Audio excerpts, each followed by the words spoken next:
Bienvenue à Cité Passion. Welcome to the Passion Center. Je suis changé, je suis sauvé, nouvelle journée.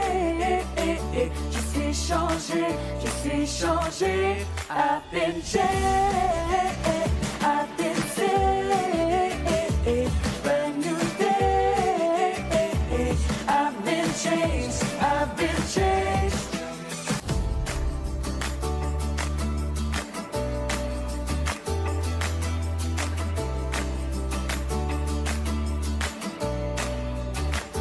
Je lève les mains vers le ciel, car tu es là. Ton amour est surnaturel. I put my hands in the air, cause you heard my prayer. A transformation radical. I've been changed, I've been saved, brand new day. I've been changed, je suis changé, je suis sauvé. Nouvelle journée, I've been changed, I've been changed. Amen et bienvenue tout le monde à Cité Passion en ce beau dimanche du mois de novembre. Je suis content de vous accueillir. Je suis rendu à ma 3e prise. Ça fait 3 fois que je prêche puis il y a des petites affaires qui m'arrivent. Puis là, je recommence. Pourquoi je vous le dis? Parce que je veux que vous voyez et je veux vous ressentir le travail. Je suis vraiment content. Vraiment. Je veux remercier du fond de mon cœur Passion Center qui nous donne l'opportunité de faire ceci. Bien qu'on a changé un peu les choses en n'ayant plus le présentiel français-français. Je dis ça parce qu'on a quand même la louange bilingue, OK? Mais je suis quand même très heureux d'avoir l'opportunité de travailler sous la tutelle de Passion Center qui nous donne cette opportunité, les équipements et le studio, c'est vraiment extraordinaire. Et Dieu veut faire quelque chose de grand. Dieu veut faire quelque chose de spécial. Et mon cœur à moi, de Stéphane, le pasteur, Stéphane l'homme, je suis capable de vous dire sans douter et surtout sans restriction que si Dieu veut m'utiliser moi, c'est parce qu'il veut rejoindre des gens qui se sentent comme moi. Des gens qui se sentent rejetés, des gens qui se sentent moins que rien, des gens qui se sentent défaits, ou du moins vous avez peut-être honte, même à la limite, de votre vie, ou ce que vous êtes en train de vivre, ou ce que vous avez vécu. Puis, je veux juste témoigner ce que Jésus m'a demandé de faire. C'est que Stéphane, amène le message de l'Évangile avec le cœur de pasteur, avec mon cœur de pasteur. Parce que Dieu a compassion de nous. Dieu hait le péché. Donc, Dieu hait les gaffes, les fois qu'on tombe, les choses qui nous emmènent à aller contre sa volonté. Il n'aime pas ça. Il n'aime pas ça.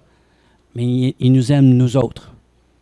Puis, une des choses qu'on a aujourd'hui, ce qui nous permet en tout cas, moi, ce qui m'emmène à être excité, c'est qu'on a cette fenêtre d'opportunité que j'appelle le temps sous la grâce.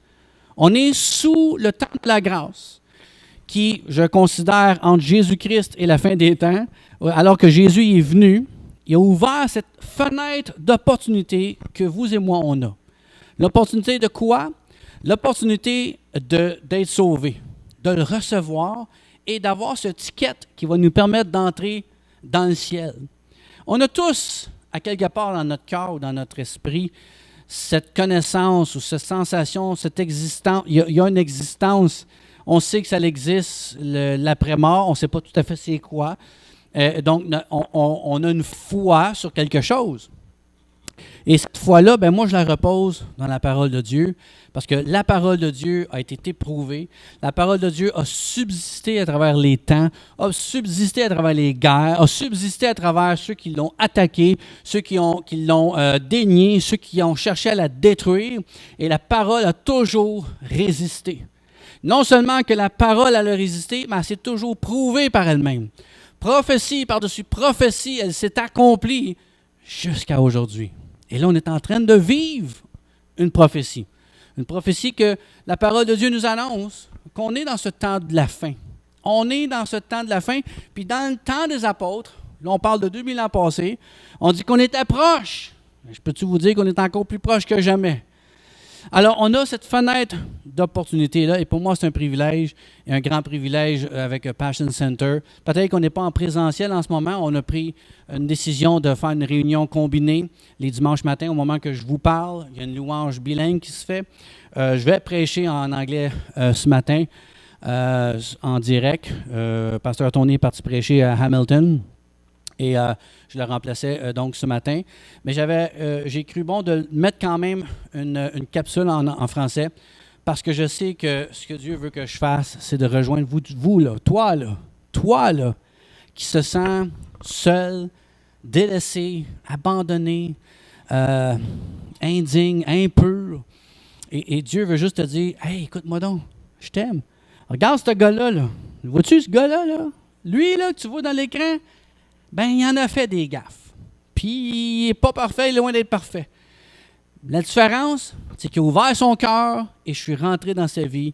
Et là, je fais du ménage. Puis, je continue d'en faire du ménage. Dieu, il vous aime. Dieu nous aime. Et je prends cette opportunité-là pour vous faire part à quel point Dieu nous aime. Donc, je vous invite à rester à notre écoute et continuer à partager. Je suis vraiment content de le faire. À Noël, on veut faire un petit spécial de Noël. Je vous invite à rester à l'écoute des petites choses que je mets sur Facebook ou sur YouTube pour vous annoncer ça. Si vous n'avez rien à faire dans le temps des fêtes, on veut organiser un petit quelque chose là, pour juste célébrer la naissance du Seigneur Jésus-Christ. Amen. La petite pièce que j'ai en tête, c'est Dieu qui surprend le Père Noël. Ah ouais, pas pire. Hein? J'ai hâte de vous montrer ça. Ça va être pas mal intéressant. Tout de suite après le message, je vais vous partager une chanson que j'ai composée il y a bien longtemps. Puis une sœur dans le Seigneur m'a écrit à un moment donné pour dire « Stéphane, elle dit, je me rappelle d'une chanson, je l'avais dans la tête. Puis c'est drôle parce que là, je t'ai vu sur Facebook ou Instagram, je ne me rappelle plus. Puis elle dit, c'est drôle, j'avais cette chanson-là, puis en même temps, je te vois. C'est pas un addon, mais j'aimerais ça l'entendre, la chanson. » Je dis « Parfait, je vais te l'emmener. » du voulant dans une capsule comme celle-ci. Fait que tantôt, tout de suite après, c'est-à-dire je vais vous faire une petite chanson si vous le voulez bien. Puis si vous ne voulez pas, ben, je vais faire pareil. Je vais juste prendre quelques secondes pour vous donner une exhortation. Oui, je vous ai dit que je parlerais des 7 secrets qui nous amènent la joie. Et je ne vais pas aller dans tous les détails, mais probablement je vais l'étirer pour vous en français pour les quelques semaines qui vont venir. Parce que je n'ai pas le temps de le faire en 5-10 minutes. Là. Mais j'ai posé la question à des gens qui me disaient, que je leur demandais « Hey, pour toi, c'est quoi qui te rend vraiment joyeux? » Et les gens ont été super généreux en me disant ce qui les rendait joyeux. Puis ils ont tous été très spirituels. Ah, c'est Jésus. C'est d'être sauvé. C'est d'avoir la foi en lui. Puis il me donne l'éternité. Puis ça, là, vous avez la réponse à ce que je veux vous apporter. Mais je voulais aller un peu plus loin que ça parce que il y a des choses qui vous rendent joyeux dans la vie, n'est-ce pas? Une promotion peut-être. Je ne sais pas, moi, s'il y a de l'argent qui tombe dans ton compte de banque. Là. Tu t'en vas dans ton compte de banque, pif, paf, pouf, 2 millions de dollars. What? Tu ne vas pas faire. 2 millions. Correct. Tu vas crier, wouh! Wow, 2 millions! Ou quelqu'un cogne à ta porte. Hey, vois-tu ça, là? Le char, sport, qui est juste là? Tiens, les clés, c'est à toi. Tu vas pas faire. Ah ouais, OK, merci. Non! Tu vas faire. Wouhou! J'ai un char sport! Puis là, ben, tu vas être content. Tu viens d'avoir un enfant. Ton docteur y annonce. Ta femme, elle vient d'avoir un petit gars ou une petite fille. Wouh! Mon chum, il y a eu un petit gars. Il y a déjà 2 petites filles. Mon chum Nelson, je te salue. Et je remercie le Seigneur parce que j'avais prié pour vous autres. Mais il a annoncé sur la grande primeur sur Facebook qu'il était pour avoir un garçon. Je suis sûr qu'il n'a pas fait. Ouais, un gars. C'est le fun. Tu sais, après avoir eu 2 filles, ben, non, c'est correct, là. Non! Il était content! J'ai vu sa face quand ils ont fait aller une explosion de petites graffitis, puis c'était bleu. Là, il a fait. J'ai vu sa face, c'était comme. Wouah! Il a capoté, il a sauté dans les bras de sa femme. C'est ça, cette joie-là, je vous parle. Cette joie-là qui nous emmène en extase, qui nous fait bondir de notre place. Puis comme quand le Canadien de Montréal, on n'en parlerait pas. Ça, s'il y a quelque chose qui fait perdre notre joie, c'est bien le Canadien de Montréal. Non, mais vous comprenez ce que je veux dire. Il y a comme une excitation qui prend place par un événement. Mais cette joie-là, elle dépend de quoi? Je veux dire, ce sentiment de joie, est-ce qu'elle est quelque chose qu'on peut garder tous les jours?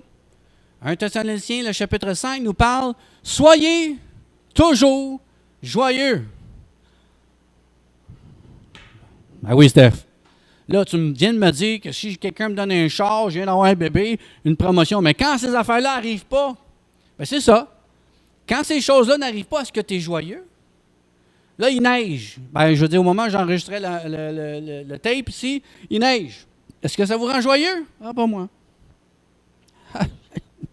J'ai l'hiver. Donc, est-ce que le sentiment de joie, mais par contre, le secret d'avoir cette joie-là, parce que la joie est très importante. Il y a une chose qu'il faut que vous compreniez. Des gens qui sont positifs et des gens qui sont heureux et joyeux vivent 7 ans de plus que les autres. Petite recherche scientifique que j'enseigne aussi à mon travail. 7 ans de plus que les autres. Le rire et la joie vont brûler même des cellules qui peuvent causer le cancer. Donc, les gens qui portent cette bonne humeur et qui sont toujours joyeux, c'est pas juste pour être joyeux puis avoir l'air d'un beau gars là, qui a les gros sourires puis c'est le fun. Mais non, ça t'emmène même un bien-être physique. Si la joie t'emmène un bien-être physique, et on parle d'une joie, la joie naturelle, des choses qui peuvent nous arriver. Si ça peut t'emmener un bien-être physique, une santé, à quel point cette joie surnaturelle devrait subsister en nous. Wow! Est-ce que c'est possible d'avoir la joie du Seigneur alors que tu es persécuté? Étienne prêchait la parole de Dieu. Et pendant qu'il était en train d'évangéliser, les gens autour de lui commençaient à le persécuter de mots. Et plus que ça, se sont mis à le lapider. Comment tu peux être joyeux quand, dans le monde physique, tu as plein d'éléments qui peuvent te rendre malheureux? D'abord, tu es sur le point de mourir. Est-ce que ça l'a changé ou est-ce que ça l'a enlevé la joie d'Étienne? Non. Attends, là. Tu es en train de mourir, tu es en train de faire quelque chose, puis les pierres te revolent d'en face. Puis quoi? Tu es en train de me dire que je suis capable d'être joyeux? Parce qu'on ne parle pas de cette joie temporelle. Étienne avait quelque chose de plus puissant, il y avait quelque chose de plus profond. Il y avait cette joie surnaturelle, cette joie qui dépasse ce que nos yeux peuvent avoir. La première chose que je dois vous dire, le premier secret que vous devriez savoir, c'est que la joie que vous avez ou que vous devriez avoir ne doit pas dépendre du tout de ce que vous avez dans ce monde physique. Pas facile ce que je vais vous dire, mais je suis allé en voyage une fois en Haïti. Et alors que je suis arrivé en Haïti, je suis allé à Cité-Soleil. Donc, si vous connaissez un peu, c'est le bidonville. C'est une des villes les plus pauvres. Et c'était une ville qui avait été affectée grandement par le séisme de une dizaine d'années. Là, je ne me rappelle plus trop. Là. Et j'avais été envoyé là pour un mandat spécifique pour des enfants qui étaient orphelins. Je suis allé rencontrer un missionnaire. Et ce missionnaire-là, il avait ramassé 12 enfants sans parents. Je suis arrivé là-bas, puis je m'attendais d'avoir une scène. Je ne veux pas être méchant, là, parce que je sais que ça existe. Mais je m'attendais d'avoir une scène, comme j'ai souvent vu à la télévision, tu sais, des enfants souffrants. Et bien que j'ai vu des choses qui n'étaient pas agréables, il y a quelque chose qui m'a jeté complètement par terre. La joie que ces enfants avaient. Ces enfants-là avaient une joie que je ne sais même pas si moi je pouvais avoir. Ils avaient à rien. Oui, ils ont été bénis, chanceux, sauvés, rescapés, mais ils étaient dans une maison de missionnaire, donc une maison d'une certaine grandeur, mais 12 enfants dans une maison, pas évident. Plus le pasteur, plus sa femme, plus ses enfants à lui. Ça couche partout, il y a du monde partout, là. Mais il y avait cette joie, un sourire que je ne peux pas vous décrire. Parce qu'ils mangeaient à peine une fois par jour, peut-être une fois par 2 jours. Ils avaient les mêmes vêtements depuis je ne sais pas combien de temps. Ils venaient de perdre leur père et leur mère et peut-être même des frères et des sœurs. Ils ont perdu leur maison. Mais ces enfants-là me regardaient. « Hey, ado, wow! » Quoi? Et à un moment donné, je me suis mis à dessiner un dessin. J'ai fait ma caricature. Et j'ai donné ça à un enfant. Il capotait. « Wow! » Mais cette joie-là, elle avait un sens plus profond. Ça m'a fait réaliser, moi, à quel point que nous, les gens du nord de l'Amérique, on l'a gras dur. C'est facile pour nous autres. Il n'y en a pas de problème. Ici, au Québec, si tu ne travailles pas, tu ne peux pas mourir de faim. Je ne dis pas que ça n'arrive pas, je sais qu'il y en a que ça arrive. Mais tu ne peux pas mourir de faim. Il y a tout le temps quelqu'un, quelque part, qui peut te donner de la bouffe. Il y a des refuges, il y a des soupes populaires. Écoute, il y a plein de choses à portée de main parce que la société cares. Donc, elle t'emmène plein de choses. Tu peux avoir des vêtements, tu peux aller dormir quelque part. Là, quelqu'un qui arrive ici, pas de travail, pas rien, va quand même avoir un petit chèque qui va rentrer. C'est pas grand-chose, tu vas dire. Mais c'est une richesse. Quand tu regardes les gens à qui je suis allé voir qui n'avaient à rien. Puis le gouvernement, même s'il avait la volonté d'aider ces gens-là, n'avait pas les moyens de leur donner rien. Et cette joie-là m'a frappé de plein fouet. Et beaucoup de ces gens-là, dans ces pays-là où on sait qu'il n'y a pas cette abondance comme la nôtre, comme notre pays à nous, mais eux, ce que je trouve extraordinaire, c'est qu'ils ont compris ce secret-là. C'est que le secret de leur joie ne dépend pas de ce qu'ils ont physiquement. Ça ne dépend pas de ce qu'ils ont naturellement, mais ça dépend de cette foi qu'ils ont en Christ. Et leur joie est juste dépendante du Créateur. Wow! Merci Dieu, parce que tu as un but pour moi. Ah, peut-être que je ne la comprends pas aujourd'hui. Peut-être que je n'ai pas de job. Peut-être que je n'ai pas les vêtements que je voudrais. Peut-être que je n'ai pas l'argent et la bouffe que je voudrais manger. Mais tu es avec moi. Tu es avec moi. Puis encore plus grand que ça, le secret des secrets, c'est que tout ça, c'est temporaire. Temporel. Quand ça va être parti, ben, je vais avoir le plus important. C'est ça la grande erreur du chrétien ou du believer, du croyant du nord de l'Amérique. Notre joie dépend de ce qu'on a. Puis je ne suis pas différent de vous, là. Je ne suis pas différent de vous autres. J'ai besoin de manger. Peut-être trop. J'aime les vêtements. J'aime ma voiture. Mon travail, je veux avancer dans ma job. Il y a plein de choses que je veux, mais il y a quelque chose que je n'ai pas compris. Si ma joie de vivre dépend de cela. Céline Dion avait écrit dans son livre, puis là je paraphrase parce que ça fait longtemps que j'avais lu cette citation-là. Elle était dans un hôtel à Las Vegas avant qu'elle ait son truc à elle. Elle commençait big time là, à Las Vegas, puis elle était dans un hôtel, puis ça coûtait à peu près 2-3 000 $ par nuit. Et puis, de sa fenêtre, elle pouvait voir un billboard, un panneau avec son prénom, Céline. Seulement. Puis tout le monde savait c'était qui Céline. Le monde entier savait c'était qui Céline. Hein? Anglais, français, chinois, indien, africain, tout le monde connaissait Céline. Son nom de famille, Diane, I don't know what it is, Céline. Dans un hôtel, 2-3 000 $, son nom est en demande. Ces salles de spectacle sont vendues des semaines et des mois d'avance. De l'argent a pu finir dans le compte de banque. Ça déborde. Elle écrit, j'ai pas la joie. Je me sens pas heureuse. Il me manque quelque chose. Et savez-vous ce qui manquait à cette époque-là? Elle n'avait pas d'enfant. Et pour elle, ce qui aurait rendu sa joie parfaite, c'est d'avoir un enfant. Aujourd'hui, elle en a 1, 2, 3, je ne sais plus. Excusez, je ne connais pas. Je sais qu'elle a plus qu'un. Et est-ce que ça l'a rendu sa joie parfaite? Est-ce que obtenir les choses que le monde peut nous donner nous rend notre joie parfaite? Ce qui rend votre joie parfaite, ce qui pourrait rendre votre joie parfaite, et je vais terminer avec ce secret numéro 1, c'est que tu dois réellement réaliser que tu dois dépendre de lui seulement. C'est lui qui tient ta vie dans ses mains. C'est lui qui te souffle dans tes narines, ce souffle de vie. Et tout dépend de lui. Si tu veux vraiment être joyeux, le premier secret que je te révèle, c'est lâche. Ne t'attache pas aux choses temporelles de ce monde, mais réalise que ta joie se retrouve en Jésus-Christ. Lorsque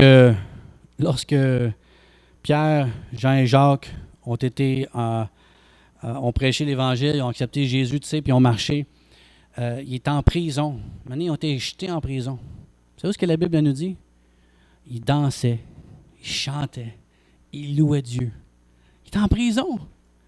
Puis ils chantaient, puis ils dansaient, puis ils louaient Dieu. Puis tu sais, ça... La grosse... Puis j'imagine les... Il n'y a peut-être pas de lumière, là, mais... Oh, I love my Lord. J'aime mon roi, j'aime mon Jésus, parce que je suis en prison à cause de lui. Wow! Puis nous autres, on capote parce qu'on met des masques. Puis on a des vaccins qu'il faut prendre si on veut voyager. Puis je ne veux pas minimiser, là. Je sais que ce n'est pas le fun, je sais que ce n'est pas facile. La joie dépend de mon Sauveur. Est-ce que vous aimeriez être comme Pierre, Jean et Jacques? Tu es garoché en prison, tu as quand même la joie de ton Dieu. Tu es quand même dans cette extase de dire, j'y appartiens, que je sois dans une prison, que je sois dans une maison, que je sois dans une église, je lui appartiens, c'est tout ce qu'il doit.